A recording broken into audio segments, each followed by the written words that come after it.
నాది నాది నాది నాది ఏం చేస్తున్నారే?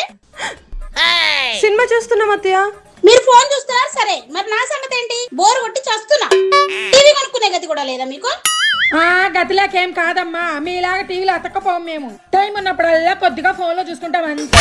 మరి ఆ ఫోన్ ఏదో ఇటు ఇయ్యండి, నేను కూడా చూస్తా. ఇంకేం చేస్తా? సరే అత్తయ్య తీసుకోండి.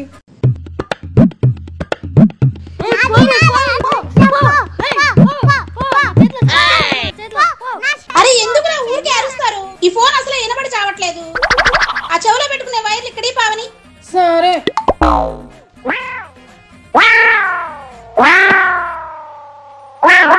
ఈయన చూస్తుంటే నాకు ఒళ్ళంతా మడుతుంది పావని. అసలుకి ఇలాంటి వాళ్ళు కానీ మా ఊర్లో ఉంటేనా, బర్రెల పెంట, ఆవుల పెంట, కుక్కల పెంట, పందుల పెంట మొత్తం ఒళ్ళంతా పులిమి జరువులను వదిలేసేదాన్ని, అలాగే జలగలను కూడా వదిలేసేదాన్ని. బ్లడ్ అంతా పీల్చేది. అప్పుడు ఈవిడ మనల్ని పీల్చుకుంటే సరిపోయేది. ఒసే ఒసే వినిందనుకో సంపత్తదే. దాని బొందలే చెవులు ఇయర్ ఫోన్స్ పెట్టుకోవాలా, ఇంగాడిన్స్ వస్తుంది. వింటున్నా వింటున్నా అన్ని వింటున్నా. ఇయర్ ఫోన్స్ మాత్రమే చెవులో పెట్టుకున్నా. పిన్ను గుచ్చలా చంపు. చెప్తా వీళ్ళ పని.